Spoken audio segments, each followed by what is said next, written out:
Hello दोस्तों, मैं Praveen Kumar PK sir chemistry lecturer आप सभी का अपेक्स क्लासेस के डिजिटल प्लेटफॉर्म पर हार्दिक स्वागत करता हूं। देखिए दोस्तों, जैसा कि आप लोग जानते हैं, अपन ने जो फिजिकल केमिस्ट्री है वहां से अपन ने चैप्टर स्टार्ट कर रखा आपका सॉल्यूशन विलियन, और जिसके आज अपन लास्ट बिंदु लास्ट पॉइंट पर अपन पहुंच चुके हैं। दोस्तों आपके पास में अब हम पढ़ेंगे अपसामान्य मान, असामान्य आणविक द्रव्यमान या अपसामान्य अणु संख्यक गुणधर्म के बारे में हम पढ़ेंगे, और साथ ही वांट ऑफ फैक्टर, और इसी के साथ अपना चैप्टर क्या हो जाएगा, कंप्लीट हो जाएगा। तो दोस्तों देखिएगा, शुरू करते हैं। फटाफट आप सभी को शेयर करते रहिएगा, लाइक करते रहिएगा, जिससे जितने ज्यादा अपन लोग साथ में बैठ के इन वीडियोस को इनका आनंद लेंगे उतना ही मजा आपको आएगा। बिकॉज मेरी एनर्जी जो है वो आप लोगों की ग्रोथ से, आप लोगों के नंबर ऑफ, क्योंकि अपन क्या पढ़ रहे हैं दोस्तों, अपन पढ़ रहे हैं अभी जस्ट जो लास्ट अपन ने टॉपिक कंप्लीट किया था वो था अपना कौन सा, अणुसंख्यक गुण, यानी कि विलियन के वे गुण जो कणों की संख्या पर निर्भर करते हैं। दैट मीन्स मेरी एनर्जी भी अब आपके, दैट मीन्स पार्टिकल्स यानी कणों की संख्या, वहां कणों की संख्या पर निर्भर थे, यहां मेरी सारी एनर्जी आपकी काउंटिंग पर, आपकी नंबर पर निर्भर करती है। इसलिए आप लोग फटाफट शेयर कीजिए यार, शेयर ही तो करना है और लाइक करना है, फटाफट करते रहिए, सभी आनंद लेंगे उन क्लासेस का। ओके, तो देखिएगा, सबसे पहले हम शुरू करते हैं सामान्य या सैद्धांतिक मान। दोस्तों सबसे पहला जो पॉइंट है अपना वो है सामान्य या सैद्धांतिक। देखिए अपना जो टॉपिक है दोस्तों आज का वो है अपसामान्य या असामान्य मान। अब आप कहेंगे कि सर अपना टॉपिक तो असामान्य मान है, जबकि हम पढ़ रहे हैं अभी सैद्धांतिक या जो आपका सामान्य मान है। दोस्तों देखिएगा, मैंने आपको कहा कि अपने को केवल यहां टॉपिक से या इस थ्योरी को कंप्लीट करने से मतलब नहीं है, कॉन्सेप्ट क्लियर होना चाहिए अपना, वो चीजें हमें बिल्कुल अच्छे से क्लियर होनी चाहिए। इसके लिए मैं पहले अपसामान्य असामान्य मान जो आपका टॉपिक है बोर्ड लेवल के अकॉर्डिंग, उसको पढ़ाने से पहले आपको यह बताना जरूरी समझता हूं कि आपको यह आना चाहिए कि पहले सामान्य मान क्या होते हैं, फिर हम बात करेंगे असामान्य की। तो 2 मिनट के लिए छोटी सी बात करते हैं सामान्य या सैद्धांतिक मान के लिए। देखिएगा क्या होते हैं। देखिए दोस्तों, विलियन के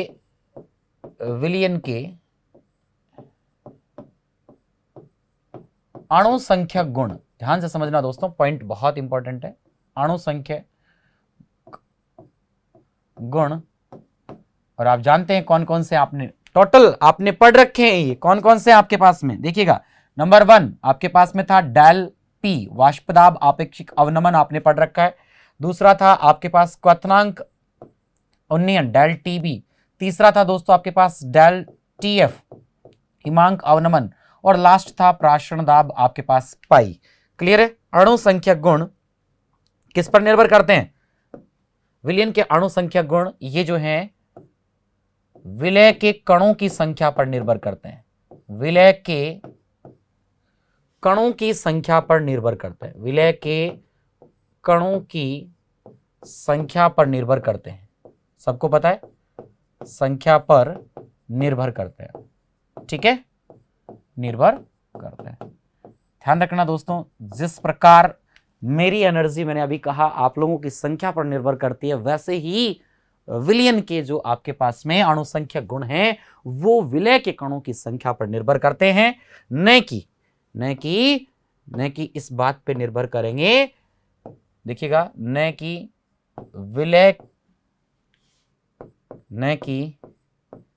विलय की मात्रा, अपन यहां पे कहें कणों की संख्या पर निर्भर कर रहे हैं, न कि विलय की प्रकृति या परिमाण पर।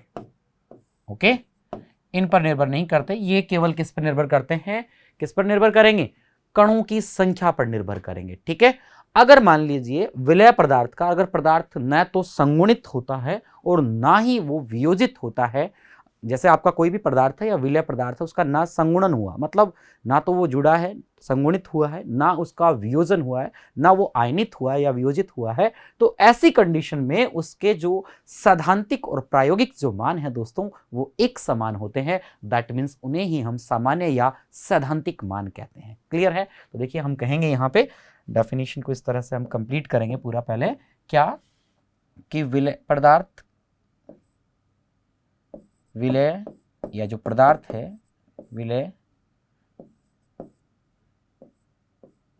विलय के संगुणन या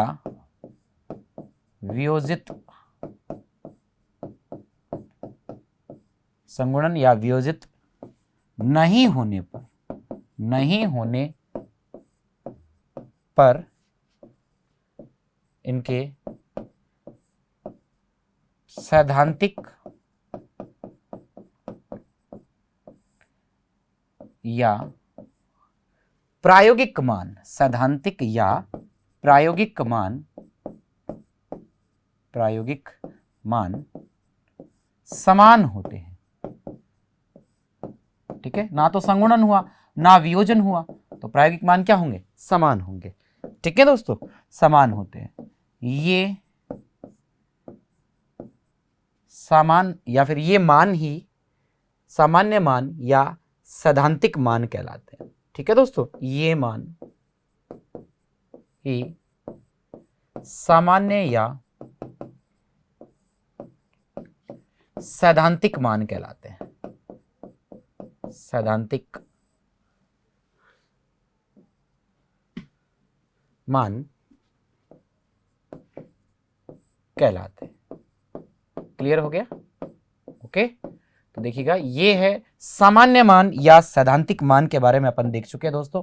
क्या होता है एक बार सुन लीजिए अच्छे से, कि विलियन के अणुसंख्यक गुण डेल पी वाष्पदाब आपेक्षिक अवनमन, डेल टीबी क्वथनांक जो आपका है उन्नयन के बारे में, जिसके बारे में अपन बात कर रहे हैं, क्वथनांक उन्नयन है, डेल टीएफ जो आपका हिमांक अवनमन है, पाई प्राशरण दाब है, विलय के कणों की संख्या पर निर्भर करते हैं, न कि विलय की प्रकृति या परिमाण पर निर्भर करते हैं। किस पर निर्भर करते हैं?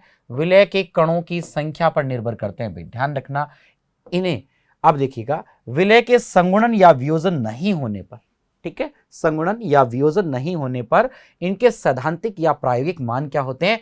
एक समान होते हैं। भाई इन सामान्य मान को, इनको ही अपन क्या कहते हैं? सामान्य मान या सैद्धांतिक मान कहते हैं। ठीक है, क्लियर हो गया? गुड। अब हम बात करते हैं अपसामान्य मान के बारे में। ओके, कि ये जो आपका पॉइंट है आज का, अपसामान्य मान क्या होते हैं। क्लियर है दोस्तों? देखिए, अपसामान्य मान क्या होंगे? अगर वियोजन हो जाए या संगुणन हो जाए तो क्या होगा, उस कंडीशन में जो मान है वो क्या होंगे, इनके बारे में हम बात करेंगे। तो देखिएगा क्या होगा यहाँ पे। तो दोस्तों हम कहेंगे, देखिएगा यहाँ पे कि यदि विलय पदार्थ का, विलय का संगुणन या वियोजन होता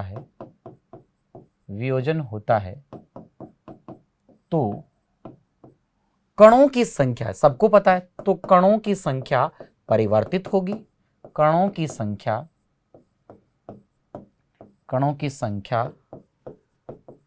परिवर्तित हो जाती है। सभी जानते हैं ये बात, क्योंकि संगुणन होगा तो कण क्या होंगे? कम हो जाएंगे। वियोजन होगा अधिक हो जाएंगे। परिवर्तित हो जाती है। क्लियर? परिवर्तित हो जाती है। ओके दोस्तों, ठीक है, क्लियर? यहां हम अलग अलग कह भी सकते हैं इस पॉइंट को। क्या? यदि संगुणन होता है तो कणों की संख्या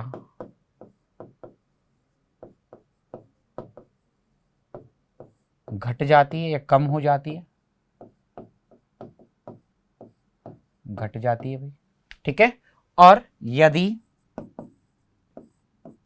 वियोजन होता है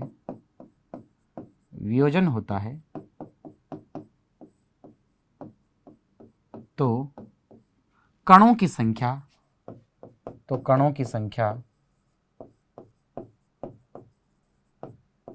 बढ़ जाती है। कणों की संख्या क्या हो जाती है? बढ़ जाती है, अधिक हो जाएंगे कण। ठीक है, दोनों कंडीशंस आपको पता है दोस्तों, कि ये इस स्थिति में ये होगा और इस स्थिति में ये होने वाला है। क्लियर है आपको? ओके, अब देखिएगा परिणाम स्वरूप क्या होगा। इसके परिणाम स्वरूप क्या होगा कि जो आपके मान है, प्रक्षिप्त जो मान है, अणुसंख्यक जो मान है, वो सामान्य की अपेक्षाकृत क्या हो जाएंगे? चेंज हो जाएंगे, परिवर्तित हो जाएंगे। दैट मीन्स उन्हें ही हम असामान्य मान या अपसामान्य मान कहते हैं। ओके दोस्तों, देखिएगा यहां हम कह देंगे कि परिणाम स्वरूप क्या होता है? कणों की संख्या परिवर्तित होने से कणों की संख्या परिवर्तित होने से प्रक्षिप्त या विलयन के प्रक्षिप्त अणुसंख्यक, ठीक है, विलयन के प्रक्षिप्त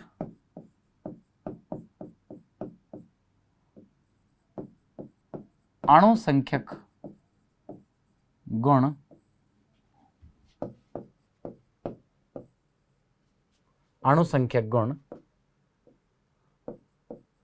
सामान्य या सैद्धांतिक मानों से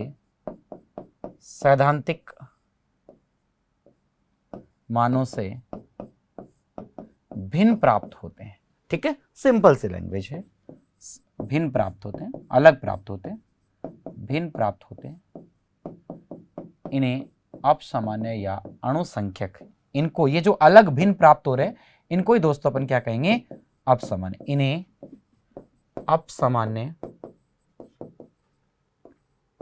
या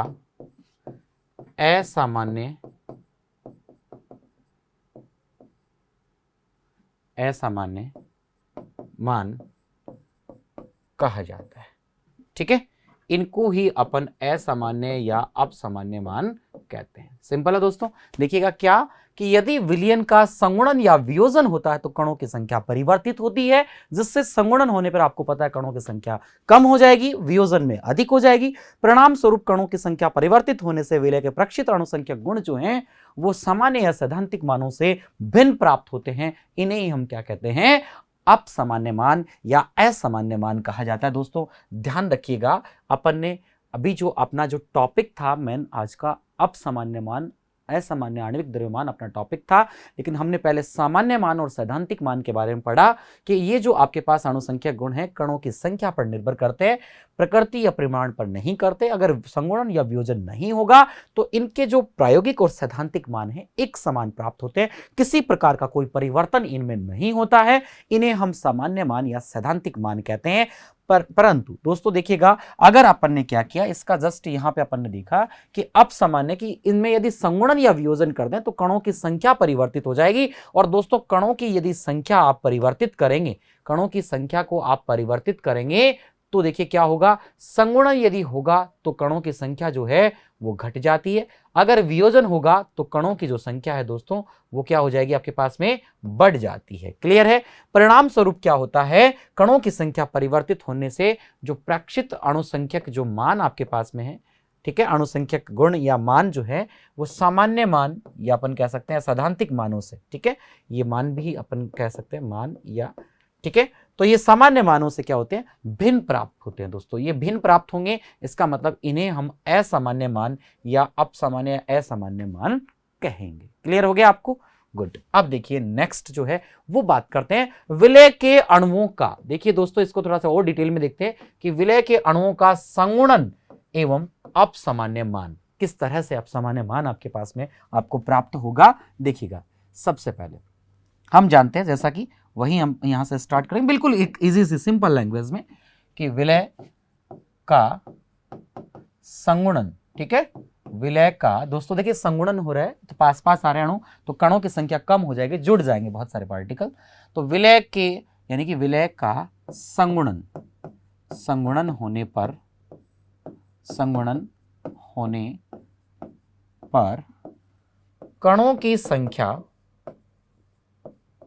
कणों की संख्या क्या हो जाएगी, देखिएगा कम, कणों की संख्या कम हो जाती है। क्लियर है दोस्तों, कणों की संख्या क्या हो जाती है, कम हो जाती है, ठीक है, जिससे अणुसंख्यक गुण भी क्या होंगे, कम हो जाएंगे, जिससे अपन कह सकते हैं अतः अणुसंख्यक गुण भी कम हो जाते हैं, अणुसंख्यक गुण भी क्या हो जाते हैं दोस्तों, कम हो जाते हैं। क्यों? क्योंकि हम जानते हैं दोस्तों पहले से क्या कि अणु संख्या के स्टार्टिंग में अपन ने पढ़ रखा है, जहां पर अपना ये लास्ट अब 1-2 वीडियोस जो क्लासेस लेक्चर आप देखेंगे तो आपको मिल जाएगा कि अणु संख्यक गुण, ये आपने पढ़ भी लिया है, अणु संख्यक गुण समानुपाती कणों की संख्या। अगर कणों की संख्या यदि बढ़ेगी तो ये गुण भी बढ़ेंगे, अणु संख्यक गुण। और यदि ये कणों की संख्या को आप कम करेंगे दोस्तों तो ये गुण भी क्या हो जाएंगे? कम हो जाएंगे। तो अपन ने कहा है कि यहां पर संगुणन कर रहे हैं, और संगुणन का मतलब है अणु पास पास आके जुड़ गए, 2 से 1 या 4 से 2 इससे कम हो गए, तो कम हो गए, दैट मीन्स कणों की संख्या कम हो गई, तो अणु संख्यक गुण भी क्या हो जाएंगे? कम हो जाएंगे। क्लियर है? तो लेकिन देखना एक पॉइंट यहां सबसे मेन इंपॉर्टेंट पॉइंट है दोस्तों, बहुत सारे मेरे जो प्यारे बच्चे, प्यारे स्टूडेंट्स, साथी या जो भी इस वीडियो को देख रहे हैं, लेक्चर को देख रहे हैं, उनको मैं बता दूं स्पेशली एक पॉइंट है यहां पे, अक्सर 95% जो स्टूडेंट है वो अक्सर जल्दबाजी में, आता सबको है, सभी अच्छे स्टूडेंट हैं, लेकिन जल्दबाजी में थोड़ी सी लापरवाही कर जाते हैं। क्या? वो यहां पर सब ये कहते हैं कि यहां पर जैसे इन कणों की संख्या कम हो रही है, अणु संख्या गुण कम हो रहे हैं, लेकिन एक फैक्टर है जो द्रव्यमान का जो फैक्टर है वो वहां पर आपको उल्टा दिखाई देता है, विपरीत, क्योंकि व्युत्क्रम होता है। कैसे होता है ये मैं एक्सप्लेन करने वाला हूं पूरा अभी इसी वीडियो के अंदर, इसी लेक्चर के अंदर। आप बने रहिएगा साथ में और सभी दोस्तों को भी शेयर करते रहिएगा फटाफट, जिससे वो भी अपने ऐसे कॉन्सेप्ट को क्लियर कर सके अच्छे से। ओके, देखिए अणु संख्या गुण कणों की संख्या पर निर्भर कर रहे हैं, कणों की संख्या कम हो गई, अणु संख्या गुण भी क्या हो गए? कम हो गए हैं। क्लियर है? अब हम बात कर रहे हैं, देखिएगा इसी के साथ जो पॉइंट अपना मेन पॉइंट जिसकी बात कर रहे हैं क्या है वो देखिएगा दोस्तों। लेकिन यानी कि हम कहेंगे यहां पर कि आपके पास अणु संख्यक गुण कणों की संख्या कम होने से वो भी आपके पास में कम हो रहे हैं, तो जो अणुभार वगैरह वो कम होने चाहिए, लेकिन ऐसा नहीं होता। अणुभार जो है वो प्रेक्षित अणुभार से क्या होता है, अपने को जो प्रेक्षित अणुभार जो आपका है वो सामान्य से क्या होता है? अधिक प्राप्त होता है। ठीक है दोस्तों, कैसे देखिएगा, लेकिन देखिए हम यहां पर अपन कहेंगे लेकिन, यहां पर कहेंगे लेकिन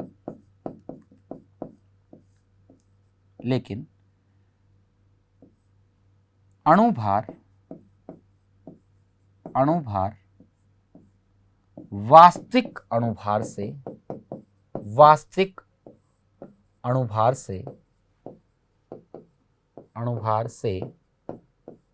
अधिक प्राप्त होता है। वास्तविक अणुभार से क्या होता है? अधिक प्राप्त होता है। इसके लिए एग्जाम्पल लेंगे, समझाएंगे इस पॉइंट को। ठीक है, कैसे? बिकॉज दोस्तों आप लोग जानते भी हैं, एक बात मैं आपको पहले थोड़ा सा याद दिलाना चाहूंगा, अपन ने पढ़ रखा है, क्या आपको याद होगा कि अणु संख्यक, आप लास्ट लेक्चर जो पीछे के लेक्चर देखेंगे इसी चैप्टर के, तो आपको ये बातें पता लग जाएंगी, आपने उसमें पढ़ा है।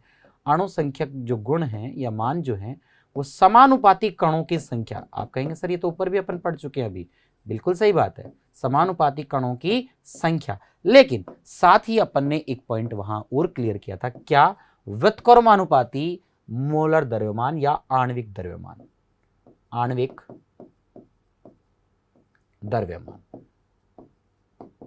अणुभार जो है या जो आणविक द्रव्यमान जो अणुभार होता है उसके व्युत्क्रमानुपाती होता है। क्लियर? इस पॉइंट को अपन यहाँ पे प्रूव भी करेंगे दोस्तों, इस पॉइंट को अपने को प्रूव भी करना है कि ये कैसे होता है इसे। ठीक है, एक एग्जांपल से अपन इसको चीज को यहाँ पे प्रूव कर देंगे। पहले आप समझ लीजिएगा इसको कि मोलर द्रव्यमान की बात करेंगे तो वो क्या होता है, यहाँ पे द्रव्यमान के केस की बात करूं, आणविक द्रव्यमान के केस की बात करें तो वो व्युत्क्रमानुपाती होता है, जबकि कणों की संख्या की क्या होता है? समानुपाती होता है। ठीक है, देखिए इसको अपन एक एग्जांपल से समझने की कोशिश करते हैं। जैसे अपन ने ले लिया दोस्तों, यहाँ पे मान लीजिए आपका एग्जाम्पल ले लेते हैं अपन, यहाँ पे एक एग्जाम्पल लिया अपन ने एसिटिक एसिड का। ठीक है, एसिटिक एसिड का एक एग्जाम्पल लेंगे। ठीक है, जानते हैं आप सभी लोग क्या होता है एसिटिक एसिड? एसिटिक अम्ल, ठीक है दोस्तों, आप जानते हैं एसिटिक अम्ल होता है CH3COOH। क्लियर है? जिसका अणुभार कितना होता है ये भी आप लोग सभी जानते हैं। अणुभार जो है दोस्तों इसका ये कितना होता है? 60 होता है। क्लियर है? क्योंकि कार्बन का 12, अगेन कार्बन एक और है 12 12 24 और हाइड्रोजन का 3 और एक हाइड्रोजन का 4, 24 और 4 28 और 16 और 16 ऑक्सीजन का 32, 32 और 28 60। क्लियर है आपको? गुड। तो दोस्तों देखिएगा ये जो है यहाँ पर मैं बात करूं कि एसिटिक अम्ल का जो अपन ने एग्जाम्पल लिया है, इसका जो अणुभार है वो आपके पास में आ गया कितना?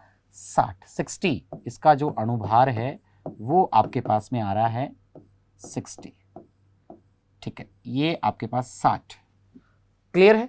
लेकिन अपन इसको क्या करते हैं, इसको एसिटिक अम्ल को बेंजीन में विलय करने पर, आपने इसको विलय किया, विलय करने पर, ठीक है दोस्तों, क्या होगा देखिएगा, अणुभार वास्तविक अणुभार जो कितना है 60 है, 60 का दुगुना 120 प्राप्त होता है, 120 प्राप्त होता है। देखिएगा यहां पर दोस्तों जो द्रव्यमान है, मोलर द्रव्यमान है, वो जो है वो बढ़ गया है, ठीक है। कणों की संख्या कम हो रही है, अणुसंख्या गुण कम होने चाहिए, लेकिन मोलर द्रव्यमान के व्युत्क्रमानुपाती होता है, तो वो जो है अपने को यहां पे क्या होगा, डबल यहां पे प्राप्त हो रहा है, व्युत्क्रमानुपाती होता है। कैसे होता है ये मैं प्रूव करता हूं। देखिएगा जैसे इसमें क्या होगा, देखिएगा दोस्तों मैं आपको बता दूं, यहां पे क्लियर करो इस पॉइंट को, कि क्या होता है इसमें कि CH3COOH,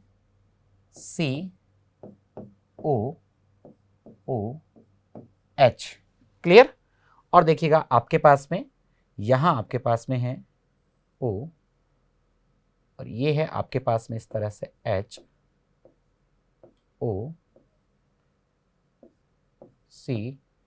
और ये है दोस्तों आपके पास में देखिएगा इस तरह से CH3। अब देखिए दोस्तों एसिटिक एसिड का जो आपका विलयन होगा उसमें ऐसे तो है नहीं कि एक एसिटिक अम्ल एक पानी दो पानी, ऐसा नहीं होता, एक एसिटिक अम्ल दो एसिटिक अम्ल होगा, बहुत सारे मॉलिक्यूल होंगे, तो इनके बीच में ये क्या बन जाती है, हाइड्रोजन बॉन्डिंग बन जाती है। हाइड्रोजन बॉन्डिंग है ये हाइड्रोजन बॉन्ड बन गया, ठीक है दोस्तों, ये भी आपका हाइड्रोजन बॉन्ड है, क्लियर है। यानी कि ये एक डाइमर बन जाता है, द्विलक बन गया, डाइमर द्विलक बन गया है, और द्विलक बनने से 60 इधर का और 60 इधर का, यानी जो टोटल है आपको, टोटल जो है वो 120 प्राप्त होता है। कितना प्राप्त होता है, 120 प्राप्त होता है डाइमर के कारण। तो ये एसिटिक एसिड के अंदर आपको बताया कि जो आपके पास में अपन ने यहाँ पे कहा है दोस्तों, देखिए क्या कि अणुसंख्यक गुण में वास्तविक अणुभार जो है वो अधिक प्राप्त होगा। अब आपको अधिक प्राप्त हुआ है कब, जब अपन संगुणन कर रहे हैं, कणों की संख्या कम हुई है लेकिन अणुभार आपको अधिक प्राप्त हुआ है, दुगना प्राप्त हुआ है। क्योंकि दोस्तों आपको मैं एक पॉइंट याद दिलाऊं, यदि आप लोग थोड़ा सा भी आपको ध्यान, बिल्कुल बहुत अच्छे से ध्यान होगा, वैसे थोड़ा सा क्यों कहूं मैं, बहुत अच्छे से आपको ध्यान है, क्या कि आपने पढ़ा था कि आपके पास में था दोस्तों, देखिए क्या कि डेल टीबी या डेल टीएफ को ले लीजिए या टीबी को ले लीजिए, किसी को भी ले लीजिए, तो डेल टीबी इक्वल्स टू अणुसंख्यक गुण, कोई भी एक अणुसंख्यक गुण ले लीजिए, आपके पास डेल पी ले सकता है, डेल टीबी ले सकता है, डेल टीएफ ले सकते हैं, पाई ले सकते हैं, ओके। तो सब में आपके पास में देखिए डेल टीबी इक्वल्स टू आपके पास में क्या था दोस्तों, आपके पास था डेल टीबी इक्वल्स टू, आपको याद हो अच्छे से, तो आपके पास में था केबी इंटू एम, क्लियर है। अब दोस्तों देखिए m की जो वैल्यू अपन रखते थे, तो m की वैल्यू रखने पर अपने पास में क्या आया था, m की वैल्यू रखने पर kb। अब m की वैल्यू जो अपन ने दोस्तों यहाँ पे रखी, ठीक है, इसकी जो वैल्यू है वो रख देते हैं अपन यहाँ पे, एक सेकेंड देखिएगा, यहाँ पे जो वैल्यू है, ये वैल्यू यदि अपन रख देते हैं तो अपने पास में क्या आता, देखिएगा ये अपने पास kb था, क्लियर है, और इंटू m मोललता जो अपन ने रखी, तो WB अपॉन ये था दोस्तों MB, क्लियर। इनटू क्या था दोस्तों, याद हो आपको यहाँ पे, तो आपके पास में था 1000 और डिवाइड बाई था आपके पास WA। सबको अच्छे से याद होगा कि ये, हाँ सर बिल्कुल ये क्लियर है सभी को कि ऐसा होता था, ये अपना पढ़ा हुआ है, पहले पढ़ा हुआ है। तो दोस्तों देखिएगा ये मैं आपको एक अलग से पॉइंट ये समझाना चाह रहा हूं आपको कि ये जो आपके पास है व्युत्क्रमानुपाती किस तरह से था, आणविक द्रव्यमान की किस तरह से ये व्युत्क्रमानुपाती था, तो इस वाले केस की बात कर रहा हूं मैं आपसे। तो देखिएगा यहां मैं बात करूं तो MB को इधर लेके चला जाऊं, तो MB इक्वल्स टू आपके पास क्या हो जाएगा, KB अपॉन क्या हो जाएगा, डेल TF, डेल TB या TF लो तो TF ले लो, कुछ भी, क्या कोई दिक्कत ही नहीं है यहाँ पे, इंटू क्या था WB अपॉन में हो जाएगा WA इंटू 1000। आ गया दोस्तों, क्लियर है। देखना सभी को एकदम बिल्कुल पॉइंट क्लियर होना चाहिए, और जवाब यदि आप तक पहुंच जाए तो कमेंट सेक्शन में इसका आंसर जरूर आना चाहिए कि आपको किस तरह से आपका की कॉन्सेप्ट क्लियर हुआ कि नहीं हुआ, ये कमेंट सेक्शन में फटाफट से बोलिएगा। देखिएगा दोस्तों इससे आपको ये पता चल रहा है कि MB जो है वो क्या है आपके पास TF, ये जो या TB हो या TF हो, कुछ भी हो, ठीक है, इसके क्या जा रहा है, व्युत्क्रमानुपाती जा रहा है। मोलर द्रव्यमान जो आणविक द्रव्यमान है वो TB के क्या है, व्युत्क्रमानुपाती है। तो यही तो अपन कहना चाह रहे हैं, TB क्या है, अणु संख्या गुण है। तो इससे अपने को ये प्रूव हो गया दोस्तों, ठीक है। तो इससे अपने को ये यहाँ पे प्रूव हुआ है। तो ये बात अपन यहाँ पे कहेंगे क्या, कि जो आपने यहाँ पे प्रूव किया है इसको अपन यहाँ पे कहेंगे कि देखिएगा दोस्तों, क्या इस तरह से कि ये जो आपके पास में है MB, इसी से अपने को मिला कि MB जो है inversely proportional to del TB। तो दोस्तों ये जो आपका एक समीकरण है, ये मान के चलना, ये आपका एक अपन कह सकते हैं, आपको ये मान के चलना है, यहाँ पर ये आपके लिए एक डेंजरस जोन वाली बात है, जिससे आपको बच के रहने वाली बात है। अक्सर स्टूडेंट यहाँ पे गलती कर देते हैं, इस बात को दिमाग में फीड रखना आपको, क्या कि ये MB, ये देखिएगा डेल T, ये जो है ये एक प्रकार का अणुसंख्यक गुण है या नहीं, ये अणुसंख्यक गुण में ही आता है आपके पास में। अणुसंख्यक गुण जो है वो मोलर द्रव्यमान के क्या आ रहा है, आणविक द्रव्यमान के क्या आ रहा है, व्युत्क्रमानुपाती आ रहा है। तो दोस्तों देखिए एक एक पॉइंट को मैंने आपको यहाँ पे बिल्कुल as it is clear prove करके दिया है कि वास्तव में ऐसा होता है। ओके, तो देखिएगा आपने देखा यहाँ पे कि एसिटिक अम्ल का एग्जाम्पल ले लिया। ऐसे ही बेंजोइक अम्ल के केस में यदि बात करना चाहें दोस्तों आप, यदि मेरा कोई प्यारा साथी बेंजोइक अम्ल को लेकर के बात करना चाहे तो भी कर सकता है कि बेंजोइक अम्ल में भी सर ऐसा होता है, बिल्कुल ऐसा होता है। जैसे बेंजोइक अम्ल के बारे में मैं बात करूं आपसे तो भी ऐसा होता है दोस्तों। देखिए कैसे, बेंजोइक अम्ल का केस ले लेते हैं, ये लीजिएगा, ये आपके पास में बेंजोइक अम्ल के वाले केस की बात कर लिए कि C6 क्या होता है, H5 COOH, clear, OCOH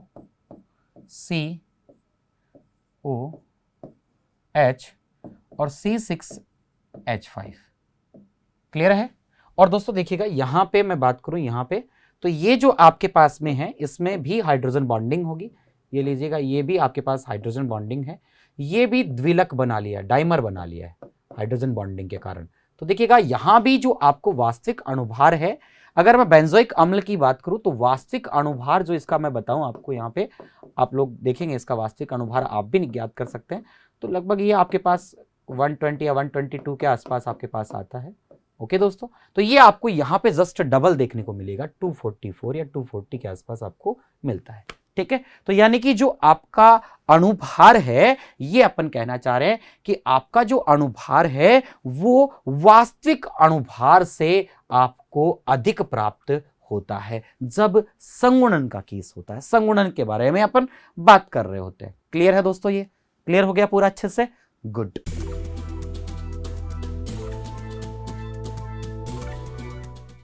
subscribe करें हमारा apex classes edutech YouTube channel, साथ ही बेल आइकन को क्लिक करना बिल्कुल ना भूलें ताकि आगे आने वाले सभी यूट्यूब वीडियोस की अपडेटेड नोटिफिकेशंस सबसे पहले आपको मिले। Apex classes edutech, subscribe now.